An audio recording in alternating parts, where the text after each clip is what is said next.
Normalement, avec les enjeux d'aujourd'hui, ces gouvernements d'abord devaient réduire la taille parce que nous sommes...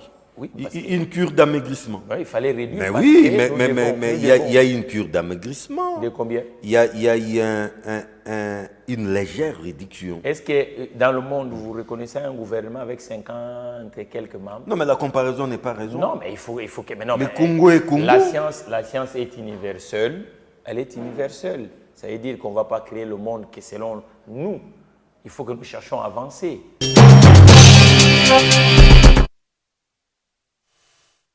Gouvernement dit soumis Noix 2, depuis sa publication, en tout cas, les réactions fusent de partout et elles vont dans tous les sens, croyez-moi, tout le monde en parle et nous aussi, nous en parlons. Messieurs et dames, bienvenue à tous et à toutes dans cette nouvelle édition des enjeux, dans ces beaux et nouveaux cadres de Kin 24. Ensemble, découvrons notre invité. Il s'appelle Mathieu Takizala, directeur général des SAG, spécial autogarage, chef d'entreprise, créateur d'emplois, économiste de formation. Bienvenue dans le jeu. Je vous remercie. Je remercie aussi l'équipe des techniciens de cette reflet de Kinshasa, Kin 24, l'unique chaîne. Il y en a deux maintenant, je vois, il y a un autre Kinshasa. Et maintenant, Kin 24, c'est le reflet de Kinshasa. Non, la seule et l'unique reflet de Kinshasa. La seule et l'unique chaîne reflet de Kinshasa, c'est Kin 24, qui a désormais une nouvelle adresse. Hein. Nous sommes désormais dans la commune de Saint-Jean. Saint-Jean, les Mélomé. La commune de Lingwala, sur Nyangwe, croisement Nyangwe-Mouchi. Voilà. Un endroit où on ne peut pas s'égarer. Sinon, comment vous allez? Ça va, le moral est là. On va analyser un peu l'actualité congolaise. C'est sorti ce gouvernement de Mme Soumino, qui est aussi technicienne comme moi, économiste. Et puis bon. Soumino 2. Soumino, on dit. Deuxième remaniement. Non, il y a les chaises. Voilà, donc on a mis les chaises pour nous.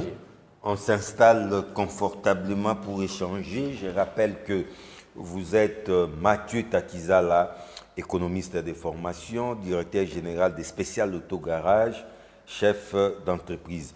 Je vous pose une question sans embâche. Le gouvernement est là.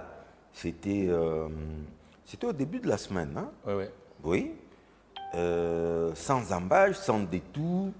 Quels sont vos premiers constats, si pas, quelles sont vos premières appréciations des soumis Noix 2? Cher John, le gouvernement, c'est la représentation nationale des compétences ou des secteurs de la vie nationale. Il faut que l'expertise vienne dans plusieurs secteurs pour que vous puissiez avancer. Le Congo de 2025, ce n'est pas le Congo de 1970. Il y a beaucoup d'enjeux. En 1970, on n'avait pas cette démographie que nous avons. On n'avait pas le PCR de l'informel qu'on a aujourd'hui. On n'avait pas le problématique de l'insécurité que nous avons aujourd'hui dans la grande partie orientale de la démocratie du Congo. Les pays n'étaient pas occupés. Non, mais j'ai l'impression qu'au Congo, ça veut dire que c'est l'unique corps qui administre, qui essaie un peu d'être dans le gouvernement. C'est quoi? Je n'ai pas compris. L'unique corps, l'unique secteur de la vie nationale. Ça veut dire que les politiques, or que la politique est plurielle, c'est-à-dire qu'elle doit être sectorielle. La politique, c'est la manière de faire. Les quados, ils ont leur façon de faire. Les enseignants, ils ont leur façon de faire. Les avocats. Les avocats, ils ont leur façon de faire, ainsi de suite. Mais malheureusement, chaque secteur a ses manies. ses manies. Donc, normalement, avec les enjeux d'aujourd'hui, ces gouvernements, d'abord, devaient réduire la taille. Parce que nous sommes... Oui, une cure d'amaigrissement. Oui, il fallait réduire. Mais oui, mais il y a une cure d'amaigrissement. De combien? Il y a une légère réduction. Est-ce que dans le monde, vous reconnaissez un gouvernement avec 50 et quelques membres? Non, mais la comparaison n'est pas raison. Non, mais il faut que... Mais non, le Congo est Congo. La science est universelle. Elle est universelle. Ça veut dire qu'on ne va pas créer le monde que selon nous. Il faut que nous cherchions à avancer. Aujourd'hui, nous devons financer la guerre.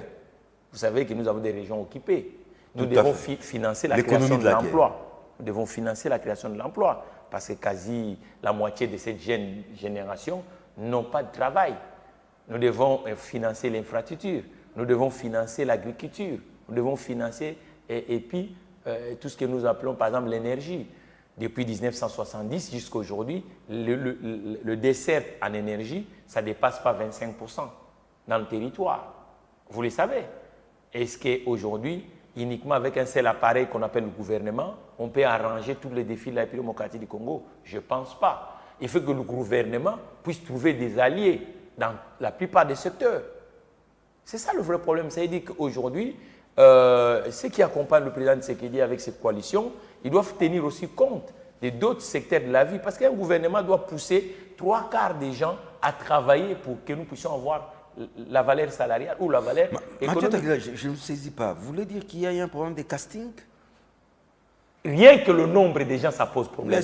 Une cinquantaine, je une crois. cinquantaine, c'est beaucoup, John. D'après vous, il fallait combien? Une trentaine. Même 15 ministres, le Congo. Le Congo avec ses réalités. Mais est-ce que c'est le nombre de ministres qui va faire que le Congo avance? N'oubliez pas que le Congo, c'est un mastodonte. Non, mastodonte, la Chine a c'est un quelle pays dimension? continent. La Chine a quelle dimension? Et la Chine a combien de ministres? Non, mais est-ce que la Chine a un gouvernement de 30 ministres? La Chine a ses réalités. Non, mais qu'est-ce que vous dites? Mais non, mais... Ne faites pas du copier-coller. Et nous, on va faire... C'est ce qu'on fait là, vous pensez que c'est normal? On vient de 57 ministres, cher John. On est à 53. Et maintenant, ça va faire quoi? Il y a une réduction. Non. Nous devons financer la guerre, mon frère.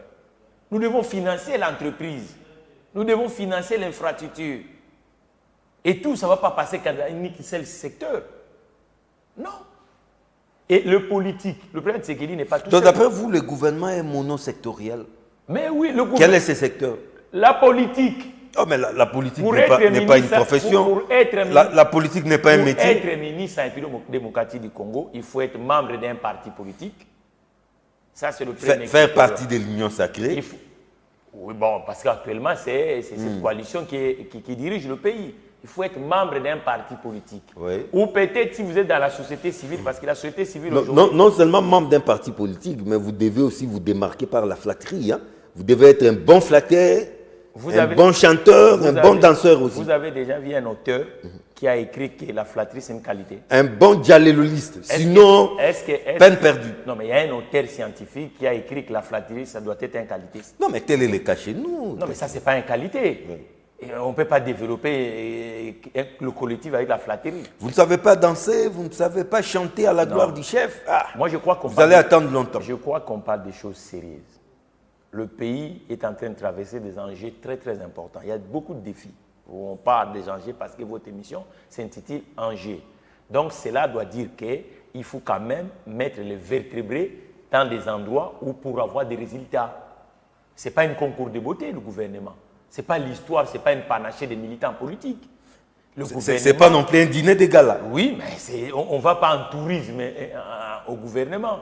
C'est-à-dire qu'aujourd'hui, le jeu des chaises musicales, où on prend celui qui était là-bas, on le met là-bas. Non, ça ne sert à rien. Et ces gens-là eux-mêmes, ils ne comprennent pas que dans l'opinion, qu'est-ce que l'opinion dit?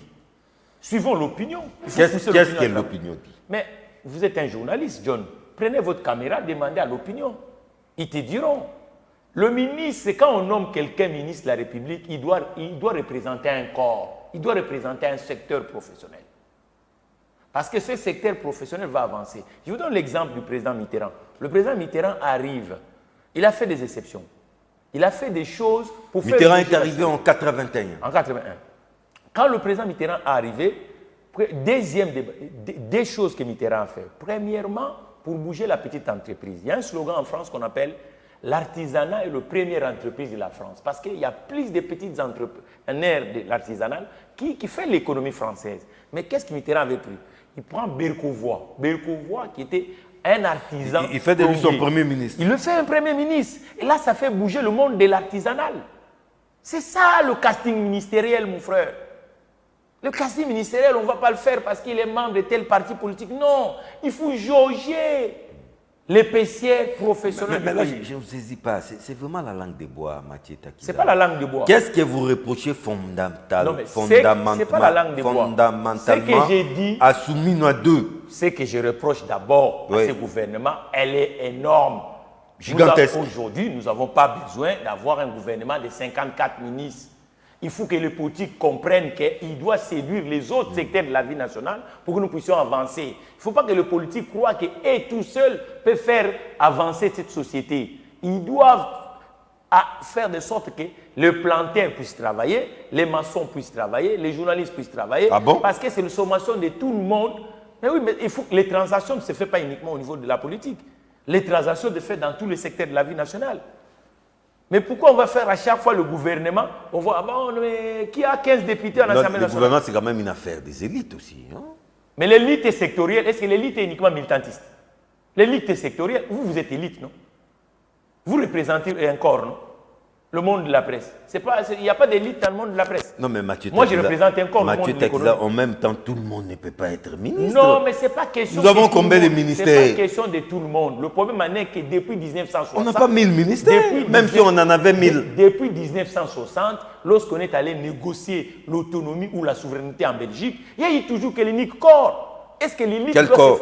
Mais le corps politique, les militants politiques. Non, mais ça, ce n'est pas une profession, ça. Non, mais c'est ce qui dirige le pays. Le pays, où ici, c'est l'unique nation au monde. Je vous donne aujourd'hui l'énarque, le maire, qui était le dernier ministre de l'économie, qui est en politique. Mais aujourd'hui, le président Macron a compris qu'il fallait faire celui qui était à la caisse des dépôts, ministre de l'économie. Aujourd'hui, notre économie est dans la rue. Est-ce qu'on doit continuer toujours dans ces ministères nommés que des politiques? Si on prend quelqu'un qui a fait déjà ses preuves dans le secteur économique, je donne l'aîné par exemple, Martha Forest, qui est né au Congo, qui a créé de l'emploi au Congo, qui a l'expertise, qui a un réseau. Si on le fait le ministre de l'économie, le Congo va disparaître. Il faut toujours que ce soit un politique. Sa nationalité n'est pas douteuse. Quelle nationalité? Il devient maintenant Congo. Le président Tshisekedi l'a donné. Il est maintenant Congolais. Il est né ici. John, vous savez, nous sommes l'unique État au monde où le problème de nationalité, je ne comprends même pas. Les Congolais, ils sont américains. Il y a des Congolais américains, Canadiens. Il y a des Congolais canadiens. Il y a des... Moi-même qui te parle là. Vous êtes français, hein? Moi-même qui te parle. Oui. Je suis papa de 3 Français. Parce que ce sont des mulâtres. L'autre fois, on disait les mulâtres. Vous comprenez? Donc, à la fois, j'ai un pied de côté français. À la fois, j'ai un pied ici. Un tuteur des enfants français. Vous comprenez? Donc, et ça, ces enfants-là, ce sont aussi des Congolais. Donc, on ne va pas les empêcher, s'ils ont une expertise, pour donner cette expertise dans ces pays. Non, c'est du n'importe quoi. Je crois aujourd'hui, il faut que le pays, qu'on le voit avec le regard rationnel. Évitons les erreurs de 1960. Parce que 1960, c'est quoi? Quand on est allé en Belgique, il y avait un nombre d'entreprises en Belgique. Non, à l'époque aussi, les Congolais... Mais c'est ce que nous faisons aujourd'hui. Les Congolais de l'époque... Mais c'est ce que nous faisons aujourd'hui. Mais dans l'histoire contemporaine de ces pays, quand on parle, même dans notre monnaie nationale, vous avez vu des gens, une journée pour un nombre d'entreprises dans ces pays, ou un avenir où on dédie à un nombre d'entreprises. Et pourtant, on a eu des hommes d'entreprise ici. C'est un pays ingrat. Est-ce que Fonji a fait du mal dans ces pays? Est-ce que Kansebo a fait du mal dans ces pays? Est-ce que Dokolo a fait du mal dans ces pays? Est-ce que Ledia a fait du mal dans ces pays? Il y a des Congolais qui nous ont aidés dans les vieux qui sont les vieux qui sont les vieux Mbemba Jano, ainsi de suite, le papa de Excellence Jean-Pierre Mbemba. Il y a eu des hommes d'entreprise. Mais pourquoi on ne les honore pas? C'est ça le vrai problème. Ça veut dire qu'on crée un corbeil d'un élite, d'un unique secteur qui est le militantisme politique depuis 1960. Quand on compose le gouvernement, oh non, mais tel parti, tout ça, non, quittons les règles des partis. Il y a une urgence à imprimer au quartier du Congo. Et l'urgence, c'est laquelle? C'est dans le terrain salarial. On ne crée pas plus d'emplois dans ces pays. Ça, on doit fermer les yeux. Mais pour créer de l'emploi, vous pensez que l'intelligence viendrait uniquement dans les partis politiques? Nous tous là, on a aussi des éléments. Donc Mathieu Takizala, parce que nous parlons Souminois 2, vous n'attendez rien de ces gouvernements. L'avant-remaniement sera égal à après-remaniement. Ça, ce sont vos propos. Ça vous engage. Non, mais crèvons l'abcès, Takizala. Au lieu de tourner autour du pot. Non, ce sont vos propos. J'analyse comme chef d'entreprise, économiste, citoyen congolais. J'essaye de dire aux politiques qu'ils doivent faire attention. Ils doivent comprendre que la nation, c'est une corbeille où on doit composer avec les expertises sectorielles. On ne peut pas faire des erreurs de 1960. C'est pour ça que je dis, quand on est allé chercher, je peux me répéter parce que la science, c'est aussi ça. Quand on est allé chercher la souveraineté en Belgique, il n'y avait pas eu des hommes d'entreprise. Mais après la souveraineté de l'indépendance tcha-tcha, comme disait mon ami Alpha Blondy, qui dit on est fatigué de cette chanson parce que l'indépendance, c'est aussi la souveraineté salariale. Il faut que les Congolais cessent de voyager pour aller chercher l'emploi ailleurs. Et pour avoir ça, on a eu des aînés. Les exilés économiques. Voilà, on a eu des aînés ici que je représente dans ce plateau, que, vous pensez par exemple quelqu'un comme l'élection de 2023, en tant qu'un homme d'entreprise, j'ai pensé il fallait faire le geste citoyen ou à Bikanga, ici à Matete, le banlieue de Matete qu'on appelle Kisensou, il y a eu un homme qu'on a appelé MB, le roi des Fula Fula, un mécanicien de son état. Ah oui, mais on ne voit plus les MB. Oui, un mécanicien de son état et qui avait absorbé les problématiques de transport MB, en République démocratique. complètement disparu. Complètement. Et je suis allé même et s'enrôler là-bas pour honorer cet aîné. Parce qu'un État, c'est ça. Est-il mort ou comment? Non, il est mort. Aujourd'hui, cette entreprise, si on avait des politiques publiques avant Draghis, ce type devait devenir un industriel avant les Nigériens et les autres parce qu'il a compris que tout ne pouvait pas venir d'ailleurs. Il achetait que des moteurs et des châssis. Et mais ces véhicules aussi, c'était un assemblage, des oui, fers, des métaux. Mais c'est ça, c'est ça. Au moindre accident, c'était... Non, c'est ça l'ancêtre. C'était catastrophique. C'est ça l'ancêtre de l'industrie. L'industrie commence comme ça. Et si vous mettez des moyens autour des hommes comme ça, et vous devenez un État qui produit. Donc ces gens-là avaient... Les gens comme autoservice, aujourd'hui, on a le problème d'assainissement de la ville. Ils étaient avant. Autoservice, c'était dans le transport, l'assainissement, et ainsi de suite. Vous voyez qu'on a eu des Congolais qui comprenaient qui comprenaient que la société ne pouvait pas avoir que les gens dans l'administration publique, ni dans la politique, mais il fallait avoir aussi des capitaines d'industrie, des chefs d'entreprise, ainsi de suite. Donc aujourd'hui, il faut que le président Tshisekedi et ses alliés, ils doivent aujourd'hui, leur difficulté, les politiques d'aujourd'hui, c'est l'absence des capitaines d'industrie et des entrepreneurs des capitaux congolais. Nous sommes là, il faut qu'ils comprennent que sans les industriels dans ces territoires, on va avoir des difficultés. Et puis quand on compose un gouvernement, il faut tenir compte aussi de l'élite économique. Mais au début de l'émission, vous l'avez dit, Mathieu Takiza, là, l'enjeu est sécuritaire, l'enjeu est social sur le fond d'emploi, l'enjeu est sur le plan des infrastructures. Allons mollo. Prenons l'aspect sécuritaire. Je jette un pont directement. Quand on parle sécurité, insécurité, on voit l'Est. Au même moment, des accords ont été signés. Et à Washington et à Doha. Pensez-vous que cette fois-ci, nous sommes sur une bonne direction? Il y a au bout du tunnel une lueur d'espoir? Du point de vue diplomatique, le président Tshisekedi a essayé de faire le manœuvre comme un stratège. Vous savez qu'à l'IDPS, il a occupé pendant longtemps le poste de celui qui était le diplomate du parti. Le président Tshisekedi. Ah, ok. À l'IDPS, oui, il était en charge de la politique extérieure. Les diplomates du parti. Diplomate du parti. Et il y a un réseau, ainsi de suite, au niveau africain, au niveau européen, ainsi de suite. Et quand il est arrivé, parce qu'il y a un moment, du point de vue diplomatique, le pays a reculé. On n'avait pas un bon aura. Et le président Tshisekedi a beaucoup travaillé du côté diplomatique, mais uniquement la diplomatie politique. Il fallait maintenant inverser à partir de la diplomatie politique, excusez-moi, permettez, qu'on passe aussi à la diplomatie économique. Mais pour avoir la diplomatie économique, il fallait que le président Tshisekedi puisse avoir des ambassadeurs congolais, les hommes d'entreprise, parce que la grande difficulté des politiques congolais ont toujours compris que c'est des entreprises d'État qui feront la République démocratique du Congo. Et ont isolé les entreprises privées. Il faut maintenant que les politiques d'aujourd'hui, y compris lui-même le président Tshisekedi, puissent chercher à avoir des chefs d'entreprise. Parce qu'au Obasanjo, c'est que... Les Nigériens. L'Obasanjo, aujourd'hui, nous avons IBA ici, nous avons Access Bank, nous avons ce sont tout ça. Des banques nigériennes. Des banques nigériennes qui représentent l'État nigérien, mais ce sont des banques privées. Ce sont des capitaux privés nigériens. Privés. Mais malheureusement, du côté congolais, on a toujours mis en première position des entreprises, mes confrères de portefeuille. Mais nous qui sommes du côté privé, en tout cas, il y a vraiment, vous ne considérez pas, vous ne consommez pas, ainsi de suite. Or, c'est ce que j'ai toujours demandé au président Tshisekedi. S'il veut faire résister à une économie prospère, ainsi de suite, il doit avoir dans chaque région des chefs d'entreprise des capitaux congolaises capables de faire la diplomatie économique. Parce qu'il faut avoir des ambassadeurs sectoriels, il faut avoir des chefs d'entreprise capables de créer de l'emploi du point de vue local et à faire la force de ces francs. On l'appelle franc congolais, parce que le franc congolais... La monnaie nationale. La monnaie nationale est faible. Pourquoi? Parce qu'il n'y a pas une productivité locale. Nous dépendons de la production venant d'ailleurs. C'est pour ça que vous voyez que les monnaies étrangères en République démocratique du Congo fait roi. Le roi dollar. Le roi dollar. Il n'y a pas que le dollar, mais le dollar qui est le moyen référentiel aujourd'hui. Donc je crois que du point de vue des négociations politiques, chercher des voies et moyens avec la crise de l'Est, il a essayé de faire, mais ce qui reste dans la partie économique. C'est là où encore il y a le bas blesse. Le bas blesse, c'est dans la partie économique. Aujourd'hui, il ne peut pas aligner une cinquantaine de chefs d'entreprise congolais privés capables de l'accompagner. Il doit les créer.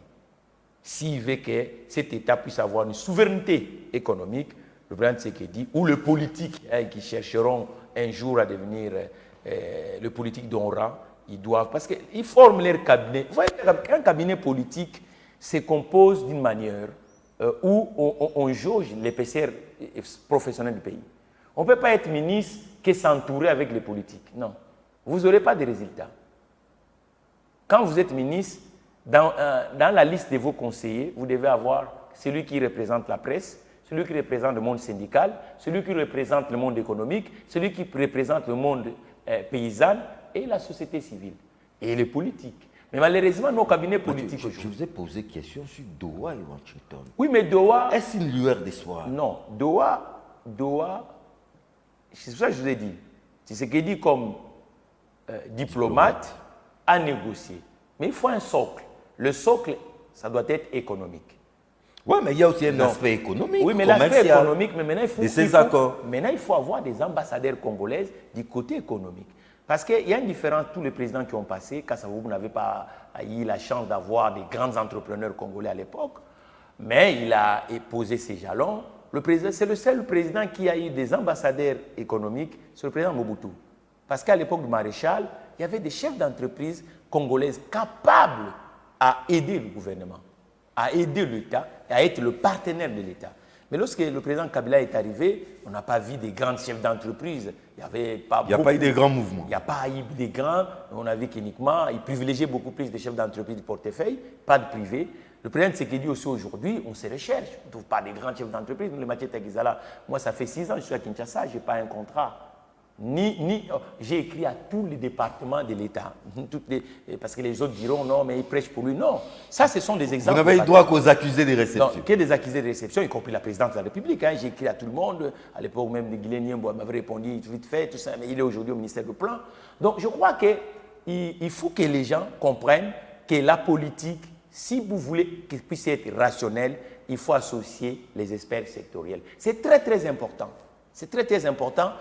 Les accords économiques, si vous voulez que ça puisse avoir des résultats, il faut aussi les chefs d'entreprise. C'est ce que Obasanjo avait fait en créant Tony Numelo, en créant Aliko Dangote, en donnant les marchés de l'État public pour que ces gens-là aujourd'hui... Mais l'aspect commercial de ces accords, parlons-en, ça intrigue les Congolais parce qu'on parle des fois de la gestion commune des parcs nationaux. Sarkozy avait dit à son époque que la République démocratique du Congo, pour vivre en paix, doit partager ses richesses avec ses voisins. Nous y sommes ou nous y allons sans doute? Non. Qu'est-ce qui se cacherait derrière ces libellés de ces accords? Le président Sarkozy, c'est quelqu'un qui a un franc-parler. Il a un franc-parler, ce n'est pas quelqu'un qui fait la démagogie. Parce que, vous savez, en tout cas, il n'a pas sa langue dans sa poche. Oui, il ne fait pas la démagogie, il a une énergie libérale parce que c'est quelqu'un de la droite. Et le président Sarkozy, c'est un enfant qui est métissé, on peut dire. Oui, c'est un Hongrois. Voilà. Il est à la fois hongrois, français, tout ça, ainsi de suite. Et puis, c'est quelqu'un qui aime le mouvement. Il aime que ça change. Moi, je l'ai aimé quand il a commencé au début, tout ça, ainsi de suite. Mais je crois c'est un citoyen français, ce n'est pas un citoyen congolais. Mais il a donné son point de vue. Nous sommes dans le monde d'aujourd'hui, ça bouge. Il a donné son point de vue. Mais c'est aux Congolais, M. John Titende, M. Mathieu Taguizala, de faire le Congo une nation corbeille, une nation qui attire les autres. Il faut que nous ne croyons pas que c'est uniquement les Congolais qui vont faire bouger ces pays. Non. Il n'y a aucun État. Oui, mais le Congo, de par sa vocation, de par ses richesses, ne peut qu'attirer les autres. Mais non, il faut mettre des politiques attractives.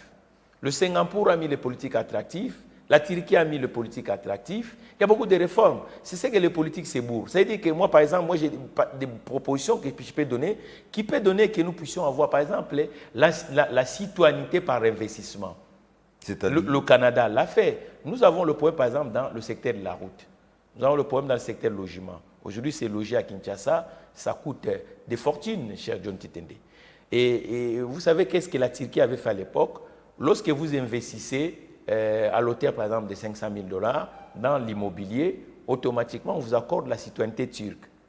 Et ça attire l'investissement. Il y a beaucoup de réformes à faire. C'est pour ça que vous voyez que les ministères comme l'économie, il faut mettre aussi les hommes d'entreprise. Il faut mettre aussi les hommes d'entreprise parce qu'on va apporter les éléments nouvelles. Parce qu'aujourd'hui, on a resté pendant 65 ans où on associe toujours les... Même ils sont économistes, quitter l'université en tant qu'économiste, rentrer dans la sphère militantiste, non, c'est différent. Mais quand vous êtes économiste, du proche de l'entreprise, de l'économie pratique, de l'économie réelle, c'est une autre chose. On ne voit pas la même chose. Il faut que cette compétition se fasse autour du gouvernement. Mais si dans le gouvernement, celui qui est de l'INC, celui qui est de l'IDP, celui qui est les partis qui sont ici là dans le gouvernement, mais tous sont politiques, mon frère. Ce ne sont pas les gens qui viennent dans le monde de l'entreprise. C'est ça le vrai problème. C'est-à-dire qu'il faut qu'aujourd'hui, nous puissions avoir un gouvernement dans un conseil des ministres, que les gens puissent être compétiteurs. C'est-à-dire qu'il y a une compétition entre les ministres, sectoriellement. Parce qu'il faut réformer le pays. Et aujourd'hui, on n'a pas assez de routes. Pensez-vous, quand on va faire les routes, il faut l'investissement privé. Il faut attirer l'investissement local et international avec les réformes sérieuses. Et c'est ça, il faut avoir l'audace, le courage. Ne pensons pas que nous tous seuls, on va faire développer ces pays. Aucun pays, ça s'est fait comme ça. Aujourd'hui, vous partez par exemple Paris Saint-Germain. Paris Saint-Germain est resté pendant longtemps dans le capital local, mais il n'a pas eu la Ligue des Champions. Mais lorsque l'investissement qatari est arrivé, Paris Saint-Germain est revenu aujourd'hui dans... Mais la fierté est française, ça crée de la valeur. En tout cas, parce que vous parlez de Paris Saint-Germain, une brèche, une parenthèse que je vais ouvrir et que j'espère qu'on va fermer rapidement. La République démocratique du Congo aussi, à travers son ministère des Sports et son ministère du Tourisme, sont allés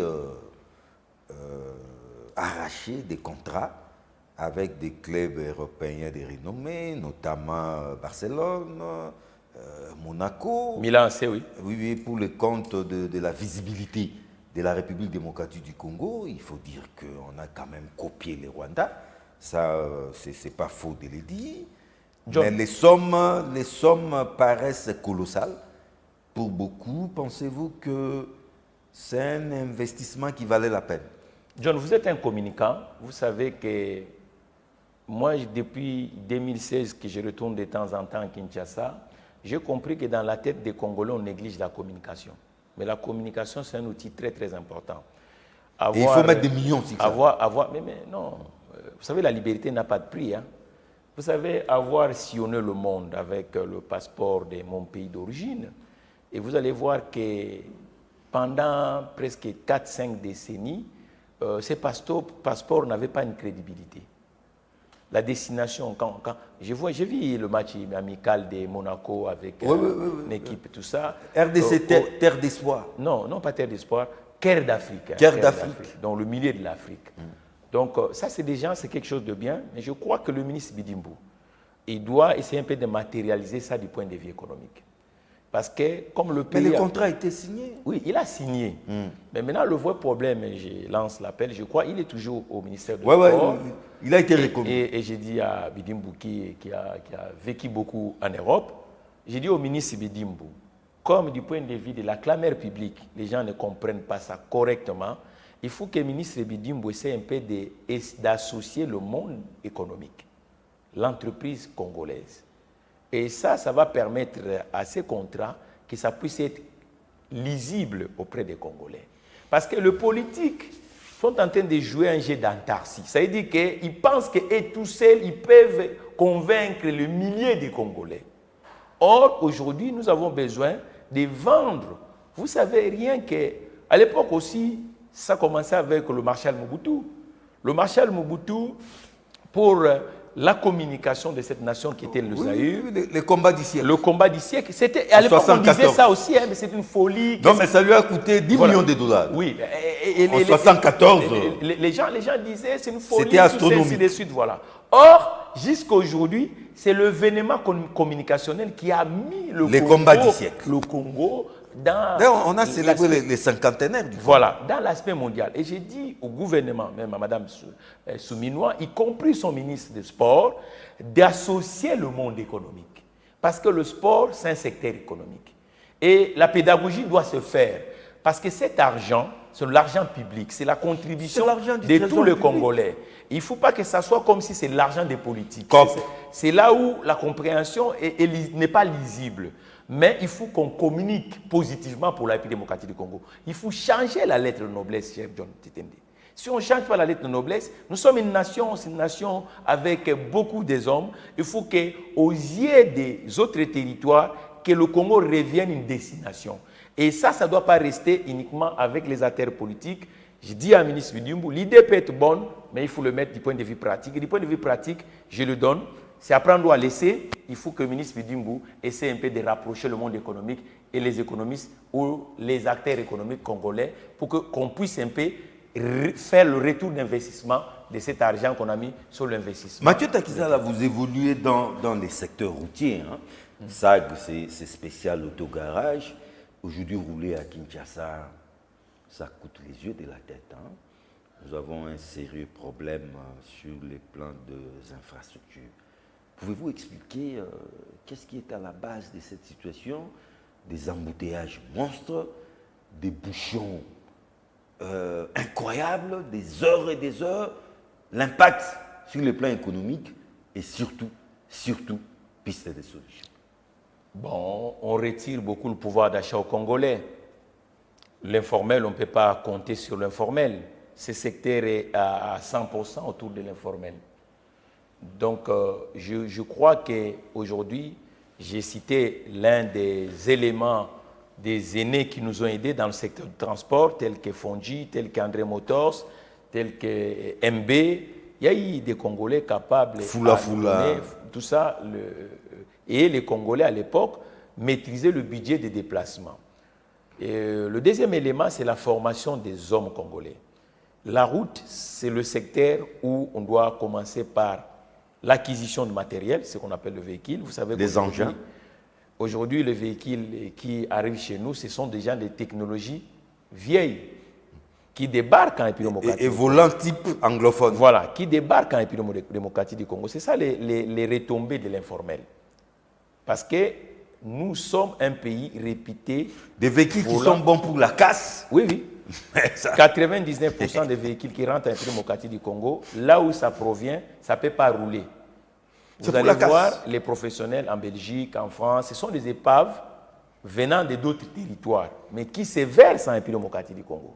Pourquoi? Parce qu'on n'a pas donné le pouvoir aux concessionnaires ou aux garagistes d'accompagner les Congolais. Ça, c'est déjà un élément très, très important, où on n'arrive pas à comprendre. On pense comme si on peut créer de l'emploi uniquement dans l'administration et dans la politique. Or, le secteur du transport est parmi des secteurs où on peut créer plus de milliers d'emplois sur l'étendue du territoire congolais. Ça, c'est déjà le premier bémol. Et acheter un véhicule en République démocratique du Congo, le crédit n'existe pas. C'est une faute grave, cher John Titende. Moi, je me rappelle dans mon enfance, les parents achetaient un véhicule avec une avance des fonds de banque. Là, c'était un crédit. C'était les VW, hein? Oui, c'est pour ça, vous voyez, les Mazda. Je lance hommage à un artiste illustre, Luambo Makiadi, Franco de Miamor, qui avait chanté Asda, VW, tout ça, Somba, VW. Mercedes. Alors, donc à l'époque, les Congolais qui travaillaient, qui avaient un salaire, qui avaient un emploi structurel, n'étaient pas obligés d'acheter un véhicule à $10 000 cash. Donc, il y avait une avance des fonds. Or qu'aujourd'hui, dans le territoire, même un véhicule de 50 000, c'est sans avance des fonds. Ça, c'est déjà, ça appauvrit les Congolais. Deuxième élément, il n'y a pas une éducation pour la maintenance de ces véhicules. Les milliers d'emplois dans la rue, la réparation dans la République démocratique du Congo, nous avons laissé ça dans l'informel. Et pourtant, ce gouvernement qui vient de quitter, je lance l'appel au ministre de la formation professionnelle d'inviter les professionnels du secteur des garages. Parce qu'on ne peut pas former les gens professionnellement s'il n'y a pas des entreprises qui peuvent les accueillir. Ils ont INPP, mais maintenant la destination au LISTA, au Polytechnique, destination de ces gens-là, ils vont travailler où? Dans la rue. C'est ça le vrai problème, le bas blesse de la société congolaise. C'est-à-dire que les ministres pensent qu'en arrivant dans la place des Kalina, parce qu'on est à Saint-Jean de Molenbeek, ici, Lingwala, comme dit les Quinois aujourd'hui. Alors, les gens pensent qu'en arrivant ici, sur place royale, à l'époque boulevard Albert Ier, qu'on appelle 30 juin aujourd'hui, et que ça va finir comme ça. Non, il faut avoir des alliés dans des terrains sectoriels. Si vous n'avez pas des alliés, des entreprises qui peuvent domicilier les gens, c'est ça le vrai problème. Et les transporteurs, même le transporteur national qu'on appelle Transco, quelle est sa politique? À chaque fois, l'argent de trésor sort, on achète le véhicule. Mais ces véhicules sont réparés. La maintenance. La maintenance c'est fait par quelle entreprise? Transco lui-même, lui il est transporteur. Il n'est pas maintenancier. Ce sont des erreurs graves. Il fallait que la maintenance des engins Transco soit distribuée par les Mais il peut former des maintenanciers. Non. La vocation de Transco, vous êtes intellectuel, John. Vous êtes juriste en plus. Cette entreprise, on dit transport au Congo, pas maintenancier au Congo. Il faut que le véhicule de Transco soit maintenu par des entreprises de maintenance. C'est une cacophonie. À l'instar des SAG. À l'instar des SAG, qui peut être l'allié de Transco. Il va avoir des obligations d'accompagner Transco. On veut faire une société de transport, mais on donne à toutes les sociétés d'État les régies de transport. Mais maintenant, Transco va se développer comment? Vous allez voir le ministère avec des bis. Or, le ministère devait être le client des Transco. Il y a un problème de modèle économique. Premier client des Transco. Vous allez voir le ministère, la DGI, tout ça avec des bis. On doit confisquer tous ces bis-là, on donne à Transco. Maintenant, ces agents-là, ces Transco doivent avoir des navettes pour eux. Et c'est comme ça que Transco va se développer. On le laisse avec 500 francs congolais. Comme ça, on rend fou de l'argent à la caisse des transports. Mais c'est ça, ça devait se faire comme ça. La RATP, la régie de transport de l'île de France. Mais ils récupèrent les agents publics, tout ça, ils ont les abonnements. Mais ici au Congo, on fait l'inverse. À un moment, on s'est débarqué, on crée encore une autre entité, on appelle le truc, Academia. Ah, mais ça, c'est fragile. Academia, c'est pour les étudiants. Non. Cite-moi un pays au monde, il y a une société pour le transport des étudiants.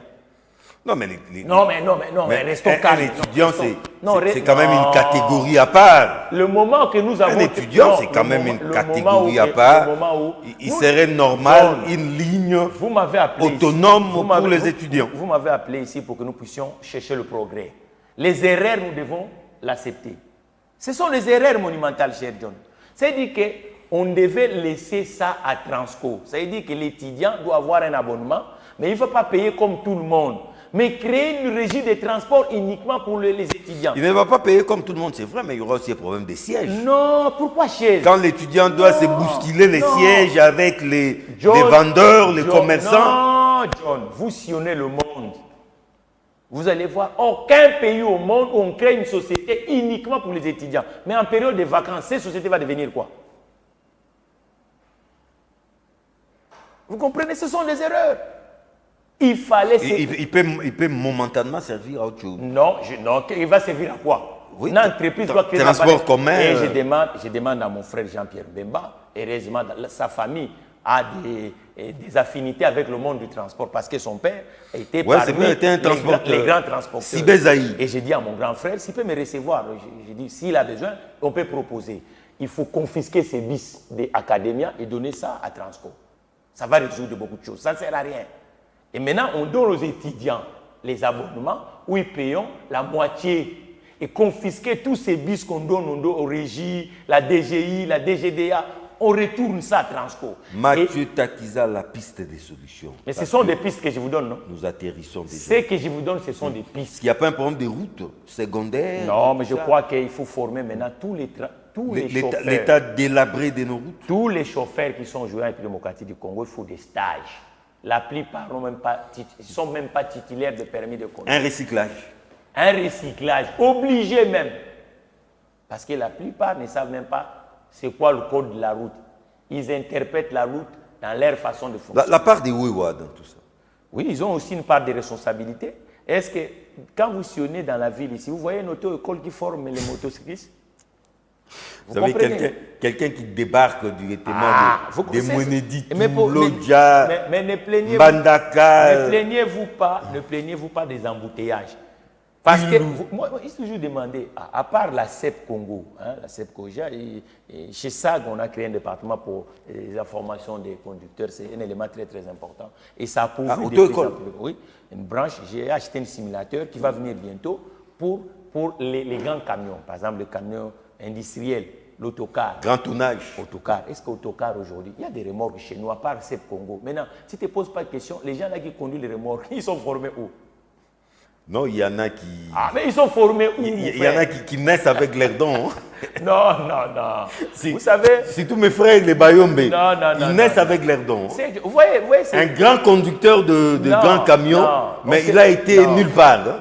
John, si vous voulez faire un métier, on ne s'improvise pas. C'est son grand-père qui l'a inspiré. Non, il faut se former et ne se plaignez pas des embouteillages. Une autre piste de solution, on voit par exemple, est-ce qu'on a un intérêt que si tous ces grands remorques rentrent à l'intérieur de la ville, ça ne sert à rien. Créons des zones, des entrepôts dans les entrées de la ville.